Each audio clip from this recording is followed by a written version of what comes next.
sua glória. Semelhante a um homem, se esvaziou, servo tornou.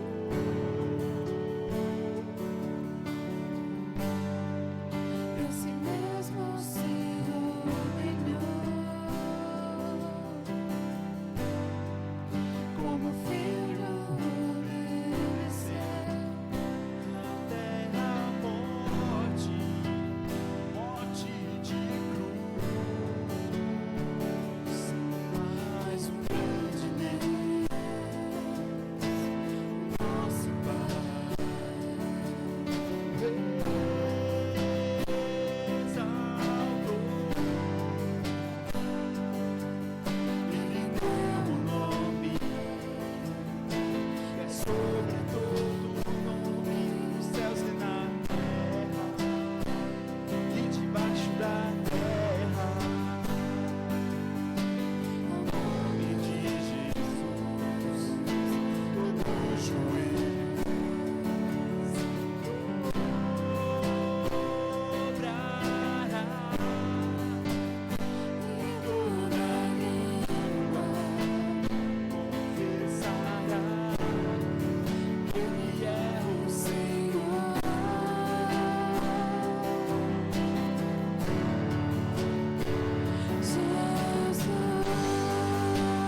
de Jesus,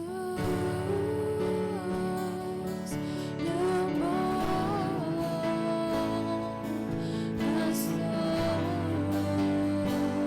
de Jesus, meu bom pastor, de Jesus, meu bom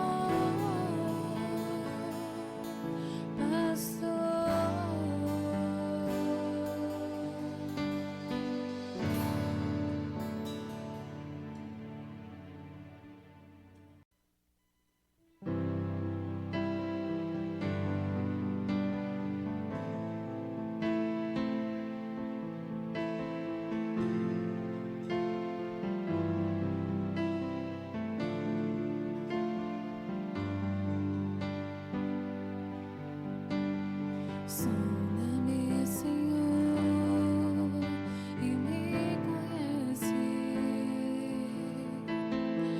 Quebranta meu coração, transforma-me conforme a tua palavra e enche-me até que em mim se enche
Oi pessoal, meu nome é Bia Nogueira, eu faço parte do movimento Vocari desde 2014 e atualmente eu sou coordenadora do Connect. Me pediram para fazer esse vídeo sobre um dos nossos valores, o coragem para inovar. E a pergunta é, o que você faria se tivesse coragem? Seguir a vocação de Deus para nós com certeza exige coragem. Coragem para fazer escolhas difíceis, coragem para fazer renúncias, para dar passos de fé que nem sempre estão claros diante de nós. A Bíblia nos conta as histórias de homens e mulheres que, quando confrontados com o chamado de Deus para suas vidas, disseram: "Mas Senhor, eu não tenho coragem."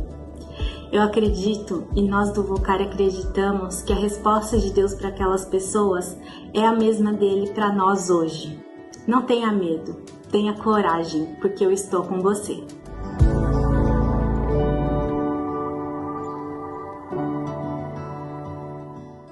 Graças e paz da parte do Cordeiro, irmão e irmã. Novamente nós precisamos fechar o nosso templo, agora por uma determinação estadual, mas isso não é motivo para que nós não estejamos ligados à palavra do Senhor. E eu quero te convidar a abrir sua Bíblia em Gênesis capítulo 12, nós vamos ler do verso 1 ao verso de número 5, e depois nós vamos encontrar a correspondência, a continuação desse sermão. Em Josué, capítulo 1, nós leremos somente o verso de número 9. O texto de Gênesis diz o seguinte: O Senhor disse a Abrão: saia da tua terra, da sua parentela e da casa do seu pai, e vá para a terra que lhe mostrarei. Farei de você uma grande nação, e o abençoarei e engrandecerei o seu nome. Seja uma bênção. Abençoarei aqueles que o abençoarem, e amaldiçoarei aqueles que o amaldiçoar. Em você serão benditas todas as famílias da terra. Partiu, pois, Abrão como o Senhor lhe havia ordenado, e Ló foi com ele. Abrão tinha 75 anos quando saiu de Harã. Abrão levou consigo a sua mulher, Sarai, o seu sobrinho Ló, todos os bens que haviam adquirido e as pessoas que lhe foram acrescentadas em Harã. Partiram para a terra de Canaã e lá chegaram. Agora nós vamos para Josué 1:9, que diz o seguinte: Não foi isso que eu ordenei? Seja forte e corajoso. Não tenha medo, nem fique assustado, porque o Senhor, seu Deus, estará com você por onde quer que você andar. Dois textos com dois personagens que são centrais, que são base para a história do povo de Deus. O primeiro, Abrão, que depois chamará-se de Abraão, e Josué, o sucessor de Moisés. Olha que coisa interessante. Abraão, ou Abrão antes, é filho de um homem chamado Terá. Ele é natural de uma terra chamada Ur, na Caldeia, e em dado momento seu pai decide ir para uma outra região e leva consigo toda a sua família, incluindo então Abrão, e eles vão para uma terra chamada Harã. Como todo bom caldeu, como todo bom participante da Mesopotâmia, haviam vários deuses e certamente Abrão era um desses que tinham muitos deuses. Não há por que nós acreditarmos que não.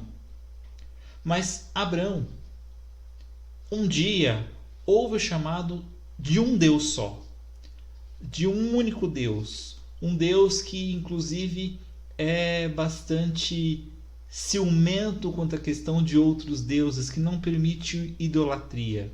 E este um Deus faz um chamado para ele, uma verdadeira vocação para que ele saia da segurança dele, saia de onde todas as coisas estão prontas, saia do conforto em que ele está, inclusive saia dos deuses que ele tem, e que ele vá para um lugar desconhecido, um lugar onde nada está estabelecido e um lugar onde somente um Deus poderia ser adorado.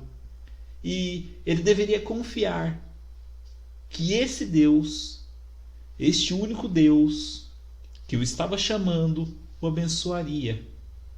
Abraão deixa de lado tudo. Abraão deixa de lado o lugar onde ele estava cômodo para se estar. Ele deixa de lado o conforto da sua família. Ele deixa a certeza que ele tinha naquele lugar, que era Harã. Ele deixa a casa do seu pai, onde ele deveria ter crescido por um período de vida, e vai para um lugar desconhecido, confiando nesse Deus. E curiosamente, ele é abençoado. É por causa de Abraão. E por causa de Abraão que o povo de Israel tem algo tão rico dentro de si. Abraão é um dos pais, se não o principal pai do povo de Israel e de Judá. Já em Josué, nós encontramos um outro homem, muitos anos depois, que se encontra numa situação bastante grave. Um outro dos pilares do povo de Israel já tinha passado. Esse era Moisés, aquele que cria as leis juntos com a voz de Deus sobre a sua vida. Moisés morreu. Moisés já não estava lá. O grande líder que tirou o povo do Egito não estava mais entre eles. Segundo o que nós encontramos em Josué, você não pode encontrar porque ele já está morto, ou seja, ele já estava retirado dali, se por arrebatamento, se por outra questão, não entra agora no texto, né? O texto de Josué fala morto, mas dos outros textos anteriores deixa claro que o corpo dele não foi encontrado para poder ser dito que ele estava morto. Isso a gente pode deixar muito bem claro. Mas nós encontramos Josué com uma baita bomba na mão. Como liderar um povo que tinha um líder tão bom quanto Moisés, um líder que ouvia a própria voz de Deus, que conversava com Deus, que trazia as ordens do próprio Deus. Como substituir esse Deus? Como substituir este profeta? Como substituir este líder? Essa era a preocupação que Josué tinha. Como levar o povo à vitória?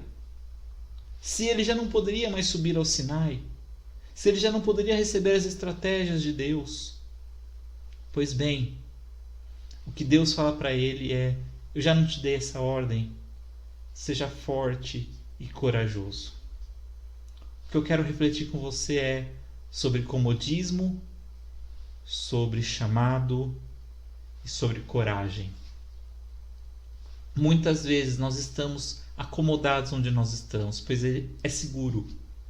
Nós confiamos no chão que os nossos pés pisam. Nós acabamos ficando realmente confortáveis neste lugar. Mas Deus está nos chamando para fazer muito mais. Deus quer usar a nossa vida para fazer muito mais. E Deus quer abençoar a nossa vida fazendo muito mais. E o medo pode bater. O medo realmente bate. Eu posso te contar isso inúmeras vezes da minha própria vida. Quando eu saí de uma igreja boa, de uma igreja que tinha grandes condições, a igreja onde eu tinha crescido, a igreja onde eu tinha minha família, onde eu tinha meus amigos, e fui para um lugar conhecido aqui no Paraná, deixando tudo para trás para ouvir a voz de Deus. Eu quero só pegar esse exemplo que eu estou contando da minha própria vida para te dizer que Deus abençoa. Isso não significa que nós vamos passar por problemas. Isso não significa que nós vamos passar por momentos de tristeza. Mas Deus abençoa. Abraão passou por muitos problemas no decorrer da sua vida.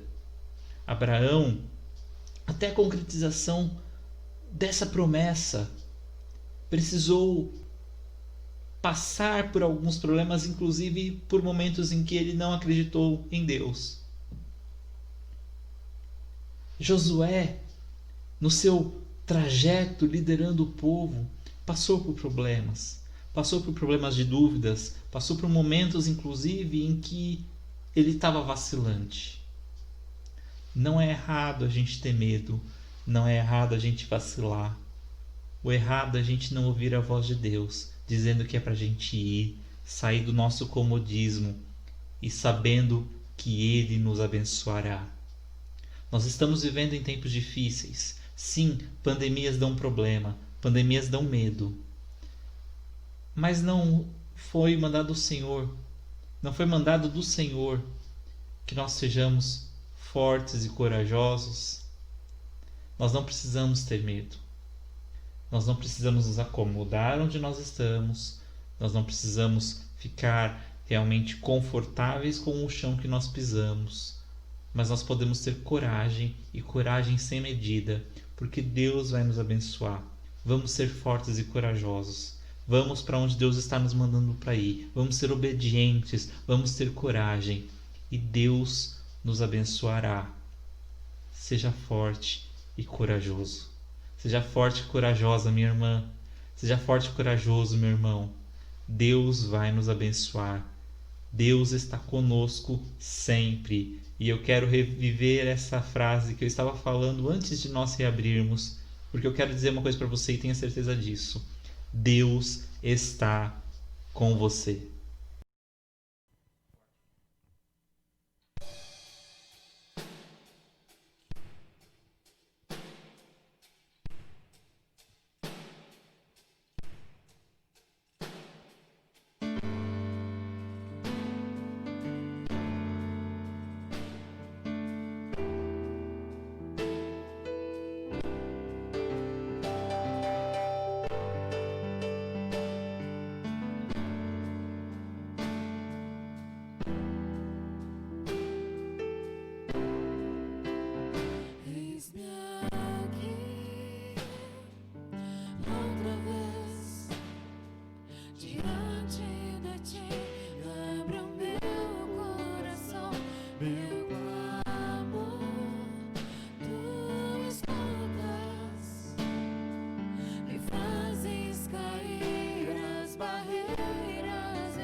Mais uma vez, nós precisamos celebrar a nossa ceia distantes uns dos outros.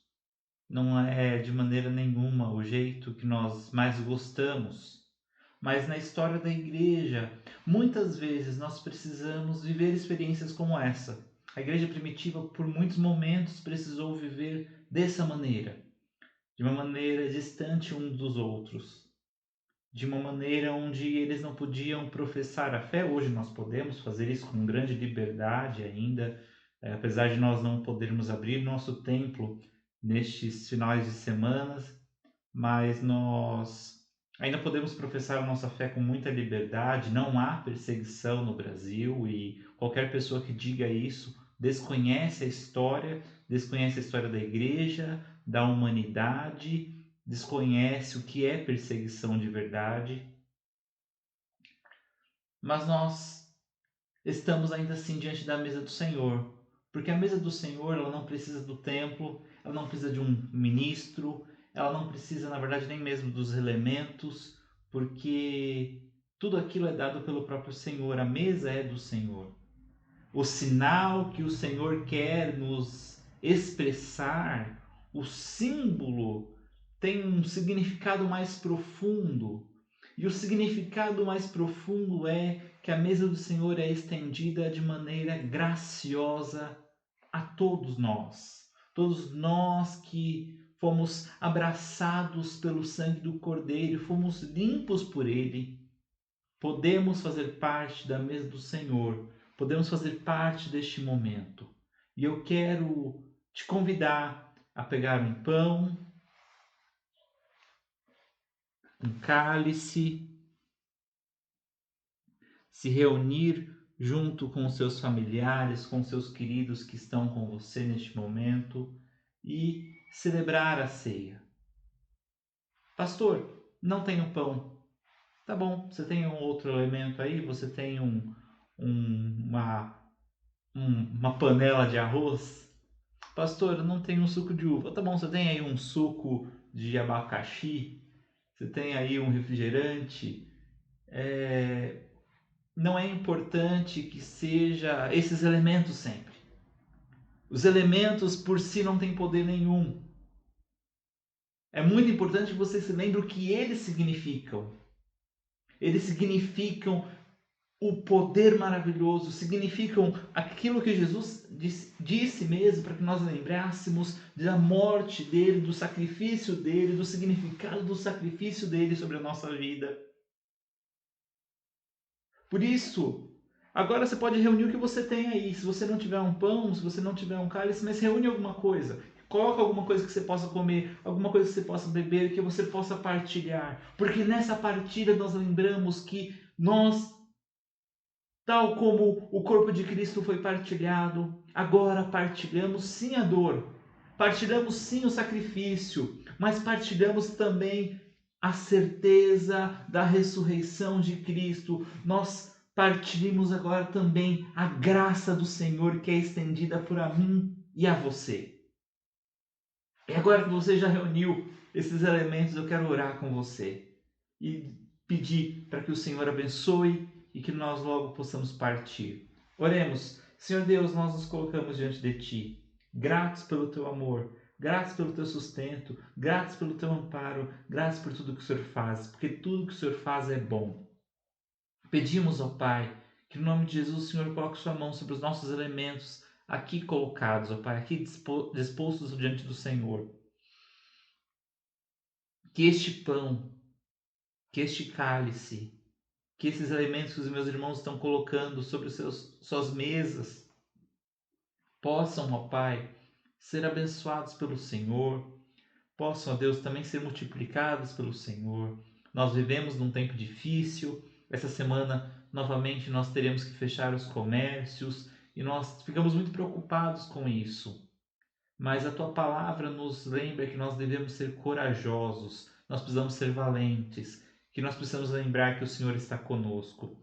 Nós possamos estar firmes, ó Pai, e que essa doença seja, ó Deus, realmente retirada do nosso país, do nosso mundo, que, ó Deus, as vacinas que estão sendo testadas e apontadas como promissoras, ó Deus, possam realmente, ó Deus, ser usadas de maneira eficiente, a melhor possível, ó Deus, e que possa trazer imunidade, ó Deus, ao nosso povo, ó Pai, e cuida de nós. Cuida, ó Deus, da tua igreja, ó Deus, não somente a IPI Alvo, mas todas as outras igrejas da nossa cidade, da nossa região, do nosso estado, do nosso país, do nosso mundo, do corpo de Cristo que se reúne, ó Pai, em favor do teu nome. Pedimos, ó Pai, que o Senhor esteja conosco, no nome de Jesus, abençoando os nossos lares, a nossa saúde, os nossos trabalhos, os nossos estudos e tudo mais, ó Pai, que está no teu altar de graça neste momento. Novamente pedimos sobre a ceia. Abençoe estes elementos, ó Pai, e que esse partir do pão, mesmo, ó Pai, que não fisicamente, como Igreja do Senhor reunida, possa, Deus, realmente simbolizar e nos lembrar que o teu sangue foi vertido por nós, que sim, Cristo morreu, e nós podemos partilhar isso porque somos irmãos a partir do sangue de Cristo. Oramos assim no nome de Jesus. Amém e amém. Senhor Jesus, na noite em que foi traído, pegou um pão, não tão bonito, não tão bem desenhadinho, talvez não tão branquinho quanto este pãozinho que o nosso irmão Fran fez, mas ele o partiu. Deu aos seus discípulos, dizendo: Este é o meu corpo, que é partido em favor de vós. Comei dele todos. Fazei isso em memória de mim.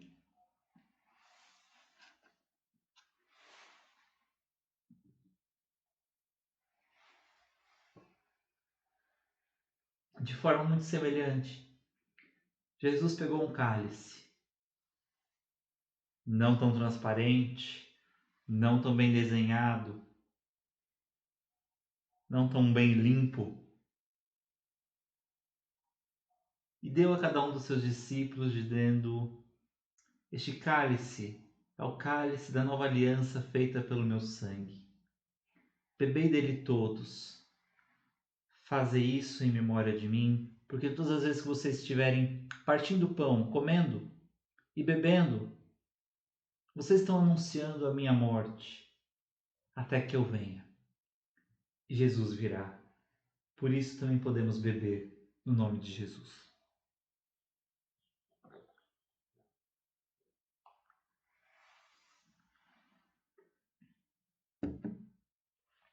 O Senhor virá. O Cordeiro que foi sacrificado, ele voltará e trará a vida, restaurará a vida, sarará a vida e nos abraçará. Obrigado, Senhor, pela mesa que o Senhor nos estende. Obrigado pelo teu sacrifício. Obrigado pela salvação. Obrigado pelo teu amor. Obrigado, ó Pai, porque o Senhor é aquele que nos chamou das trevas para a maravilhosa luz. E, ó Deus, uma vez alimentados pela tua ceia, pelo teu pão e pelo teu cálice, que nós possamos estar fortalecidos para caminhar nos teus caminhos, ó Pai. Abençoe essa semana. Abençoe, ó Deus, a nossa vida. Abençoe o nosso lar. Abençoe aquilo que está preocupando o meu coração, o coração do meu irmão, da minha irmã neste momento. E que no nome de Jesus nós possamos entregar tudo no teu altar de graça, pois é no teu altar de graça que nós encontramos consolo, descanso e conforto. É isso que nós oramos no nome de Jesus. Amém e amém. Que Deus te abençoe no nome de Jesus.